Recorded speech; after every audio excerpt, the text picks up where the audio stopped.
Hi guys, welcome back. आज हम बात करने वाले आशापुरी गोल्ड ऑर्नामेंट्स के बारे में, जो कि एक B2B antique gold jewellery manufacturing company है। एक बहुत ही छोटी कंपनी है, अराउंड 250 करोड़ का इसका मार्केट कैप है।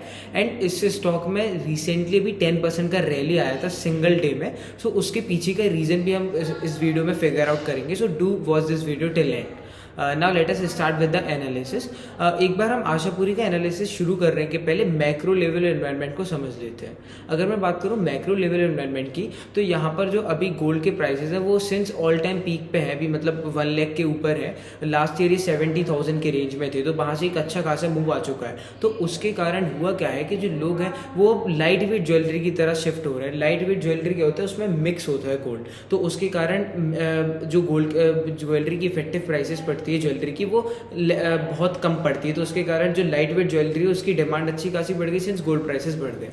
बट आशापुरी क्या है, एक एंटिक गोल्ड ज्वेलरी मैन्युफैक्चरर है, ब्राइडल ज्वेलरी में स्पेशलाइज करते हैं। तो इसके कारण उनमें इतना अच्छा ग्रोथ का उतना अच्छा सीन नहीं बन रहा था इस Q1 में, अगर आप देखोगे।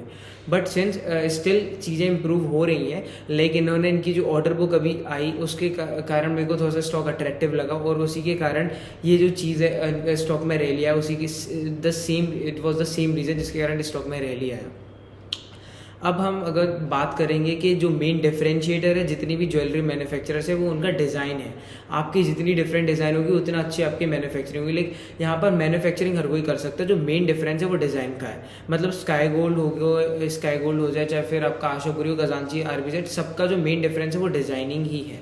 सो सिंस हमने बात कर ले मैक्रो लेवल इन्वेंटमेंट की, कि जिसमें भाई लाइट गुड ज्वेलरी की डिमांड ज़्यादा है, प्लस जो डिज़ाइन है वो मेन डिफरेंशिएटर है मैन्युफैक्चरर्स का। प्लस एक और चीज़ ये है कि ये जो मैन्युफैक्चरिंग है गोल्ड ज्वेलरी की, उसमें भी 2 सेगमेंट्स है, ऑर्गेनाइज और अनऑर्गेनाइज। अभी तक 89% अनऑर्गेनाइज है, वह 11% ही जो ऑर्गेनाइज ज्वेलरी मैन्युफैक्चरर्स हैं। मतलब कि बहुत ही ज़्यादा पोटेंशियल है मैन्युफैक्चरर्स के पास, जो ऑर्गेनाइज स्पेस में अनऑर्गेनाइज वाले को कैच करने का। एंड सिंस जो रिटेलर्स हैं जैसे कि टाइटन के तनिष्क हो गए, कल्याण हो गया, PN गार्डगिल हो गए, ये सारे मोस्ट ऑफ देम ट्राई के ये जो ऑर्गेनाइज्ड मैन्युफैक्चरर्स हैं उनसे सोर्स करें। तो यहाँ पर अच्छा खासा पोटेंशियल है, खजांची हो, फिर चाहे स्काई गोल्ड हो, चाहे आशापुरी हो, सबके लिए। सिंस हमने बात कर लिया, तो अब हम शुरू करेंगे proper analysis of Ashapuri gold ornaments. Ashapuri gold ornaments mainly एक एंटिक गोल्ड ज्वेलरी मैन्युफैक्चरर है।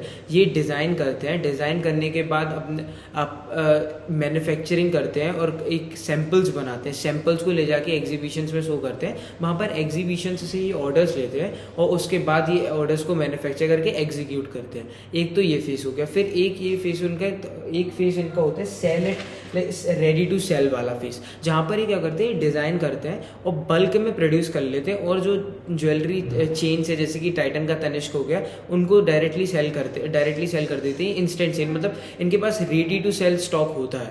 2 बिजनेस है मेनली इनके, रेडी टू सेल और मेक टू ऑर्डर। मतलब एक तो आप अपनी खुद की डिज़ाइन इनको दो, या फिर आप डिज़ाइन में से सिलेक्ट करो तो आपका वो प्रोडक्शन करेंगे। और एक होता है कि उनके पास ऑलरेडी प्रोड्यूस रखा होता है, उसको ये डायरेक्टली सेल कर देते हैं। जब भी इंस्टेंट कोई सेल आती है, लेट्स से कि डिमांड अच्छी खासी आ गई, तो इन्हें डायरेक्ट सेल कर दिया कि भाई ये हमारे पास बना रखा है, आप ऐसा ले सकते हो।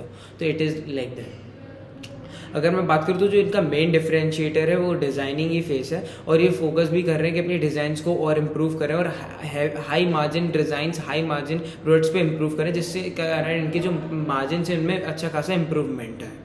अब हम फाइनेंशियल्स की अगर बात करें तो फाइनेंशियल 25 में इनका जो रेवेन्यू था वो 90% से ग्रो करा था। अच्छी खासी ग्रोथ थी। लाइक जो इस स्पेस में मेन लीडर है स्काई गोल्ड, उसमें भी इतनी की ग्रोथ थी, अराउंड 100% से उनका भी रेवेन्यू ग्रो हुआ था। अब हम अगर बात करें Q1 की, सिंस Q1 रिसेंट अपना मतलब सबसे लेटेस्ट जो क्वार्टर है वो Q1 है, तो उसके बारे में अगर हम बात करें तो वो ज़्यादा इफेक्टिव होगा। तो Q1 में जो इनके रेवेन्यू थे वो अराउंड 20% से इंक्रीज हुए ईयर ऑन ईयर, वेल जो इनका प्रॉफिट आफ्टर टैक्स था वो भी 20% से ही इंक्रीज हुआ। तो यहाँ पर हम देखेंगे ना, कोई भी ऑपरेटिंग लेवरेज नहीं मिला। अब इसके पीछे मेन रीज़न जो मैनेजमेंट का था, लाइक ऑपरेटिंग लेवरेज तो नहीं, बट लाइक सेल्स ग्रोथ। यहाँ पर क्या था कि मैनेजमेंट ने गाइडेंस दिया था कि ये नेक्स्ट 2 से 3 साल के लिए ईजिली 50% की ग्रोथ कर लेंगे। मतलब एक मेन जो इनका फाइनेंशियल 26 का गाइडेंस था, इन्होंने बोला था कि 50% की वॉल्यूम ग्रोथ करेंगे और साथ ही 50% से ज़्यादा की रेवेन्यू में ग्रोथ आएगी, सिंस वहाँ पर वॉल्यूम और वैल्यू ग्रोथ दोनों प्ले आउट करेंगे। बट अगर आप Q1 में देखोगे तो गाइडेंस ने प्ले नहीं करा, जो इनकी गाइडेंस थी उसके हिसाब से तो रिजल्ट्स नहीं आए। वॉल्यूम ग्रोथ भी इनका 18 से 19% का वॉल्यूम ग्रोथ था, 18% का, और वैल्यू और जो इनका ओवरऑल सेल्स ग्रोथ था वो भी 20% ही था। तो एज सच इन्होंने गाइडेंस के हिसाब से तो प्ले आउट नहीं करा। तो ये क्वेश्चन मैनेजमेंट से कॉन कॉल में पूछा गया, तो मैनेजमेंट का सिंपल आंसर था कि भाई हमारा जो मेजर क्वार्टर्स होते हैं वो Q2 और Q3 होते हैं, आने वाले 2 क्वार्टर्स, क्योंकि वहाँ पर वेडिंग सीजन होता है, ब्राइडल ज्वेलरी वगैरह हम मैन्युफैक्चर करते हैं वहाँ पर मेनली, तो उसके कारण अच्छी डिमांड वहाँ पर रहती है। तो वो 2 क्वार्टर्स में हम ईजिली कवर अप कर लेंगे। और ओवरऑल ईयर जो गाइडेंस है फाइनेंशियल ईयर 25 की गाइडेंस 50% प्लस रेवेन्यू ग्रोथ और 50% वॉल्यूम ग्रोथ की, उस पर हम इंटेक्ट हैं एज ऑफ नाउ। और कॉन्फिडेंट था, मतलब ऑप्टिमिस्टिक, देवर ऑप्टिमिस्टिक कि हम इजीली इस गाइडेंस को बीट कर लेंगे, डिलीवर करके ही रहेंगे। अगर मैं कॉन कॉल के कुछ और इम्पोर्टेंट पॉइंट्स की बात करूं तो इन्होंने फिर ये बताया कि they are also focusing on corporate clients. Corporate clients मतलब कि जैसे PN गार्डगिल ज्वेलर्स हो गया, टाइटन का तनिष्क हो गया, कल्याण हो गया, तो ये फोकस कर रहे हैं कि जो बड़े बड़े क्लाइंट्स हैं उनको फोकस कर रहे थे, क्योंकि वो सभी एक्सपेंशन मोड पे लगे ना। कि इस साल कल्याण 100 स्टोर्स खोल रहा है, PN गार्डगिल 30 स्टोर जाने कितने, तो मतलब सब कोई एक्सपेंशन मोड पे लगा है। तो इनका भी फोकस है एज अ ज्वेलरी मैन्युफैक्चरर कि ये अपने प्रॉफिट्स को मैक्सिमाइज करे, अपने रेवेन्यू को मैक्सिमाइज करे, तो उसके लिए ये कॉर्पोरेट क्लाइंट्स पे फोकस कर रहे हैं एज ऑफ नाउ। ये इनकी स्ट्रेटेजी है जो ये प्ले आउट कर रहे हैं in this financial year 25। Now if I talk about कि इनके जो मेन 3 ब्रांड्स हैं, इनके 3 ब्रांड्स हैं जिनके अंदर इनके 3 डिफरेंट कलेक्शंस रखते हैं, एंटिक ज्वेलरी, ब्राइडल ज्वेलरी और फ्यूजन ज्वेलरी। इन्होंने ये भी कहा कि मार्केट में जो डिमांड है सिनेरियो वो अभी लाइट वेट ज्वेलरी का स्ट्रॉन्ग चल रहा है सिंस गोल्ड के प्राइसेस आर एट पीक।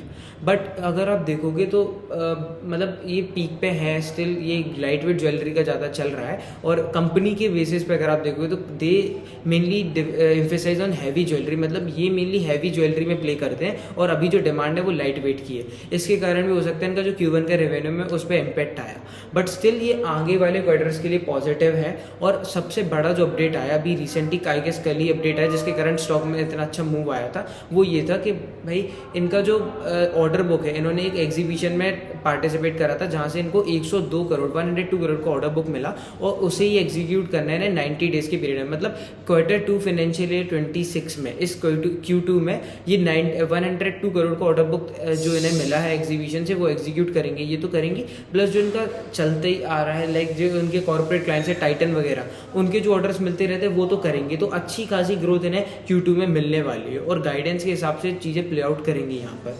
तो थोड़ा सा इंटरेस्टिंग लग रहा था स्टॉक। लाइक इट्स लाइक अब आप को नंबर्स अगर आप देखोगे, कॉन कॉल पढ़ोगे, तो मैनेजमेंट की टोन ऑप्टिमिस्टिक लगेगा, फाइनेंशियल्स भी ओवरऑल सही लगेंगे धीरे धीरे। Q1 के रिजल्ट्स आई नो डिसअपॉइंटिंग था, बट अगर आप देखोगे आगे की जो विजिबिलिटी, ऑर्डर बुक और मैनेजमेंट का गाइडेंस, उस हिसाब से आपको एक कॉन्फिडेंस बिल्ड होगा कि यार स्टॉक कुछ कर सकते हैं। But you have to understand this कि स्काई गोल्ड इससे 20x बड़ा है। इनकी जो कैपेसिटी है वो 500 kg है अभी, और ये एक्सपेंड कर रहे हैं 750 kg पे, और दे कैन ऑल्सो रीच 1000। चलो अगर ये 1000 भी रीच कर गए तो 1000 किलो इनकी कब की है? 1 साल की है, एक साल की।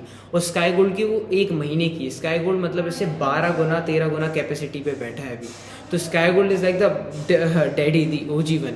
तो अगर मैं बात करूँ स्काई गोल्ड में जो ग्रोथ है, इस साल Q1 का जो ग्रोथ था उनका, वो 50% का रेवेन्यू में ग्रोथ था, 60% का आई गेस, और पैट ग्रोथ तो डबल था, 100% ईयर ऑन ईयर से उन्होंने अपने पैट को ग्रो करा था। मार्जिन से क्रेजीली एक्सपेंड हो रहे हैं। तो ओवरऑल स्काई गोल्ड मेरे को एक काइंड में बेटर लगता था। बट जब इनका ऑर्डर बुक आया आशापुरी का कि भाई इनका 100 करोड़ का ऑर्डर बुक ही है, अभी वो Q2 में ही एग्जीक्यूट करेंगे, तो मुझे धीरे धीरे आशापुरी भी थोड़ा इंटरेस्टिंग लगा। प्लस वैल्यूएशंस अगर मैं देखूँ तो यहाँ से जो पैट मार्जिन आ रहे हैं, Q1 में 6% का पैट मार्जिन था, और अगर हम ये पैट मार्जिन अज्यूम करें then in the entire financial year 25 ये अराउंड 450 से 500 करोड़ का रेवेन्यू कर लेंगे। लेट्स से कि बुलिश केस में 500 करोड़ का रेवेन्यू टच करते हैं, देन 6% का पैट मतलब 30 करोड़।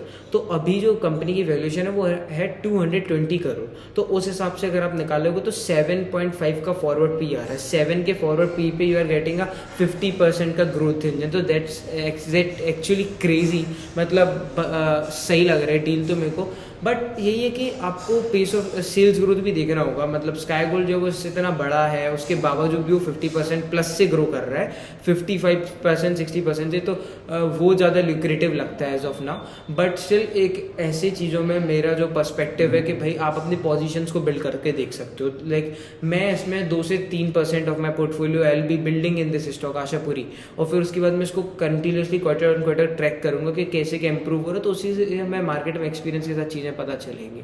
तो अगर मैं ओवरऑल कंक्लूड करूँ, then Ashapuri is looking good as of now. Q1 के रिजल्ट डिसअपॉइंटिंग है, बट आगे की विजिबिलिटी अच्छी है, और इनके जो आने वाले 2 क्वार्टर्स हैं उनमें अच्छे खासे रिजल्ट्स आने की एक्सपेक्टेशंस है।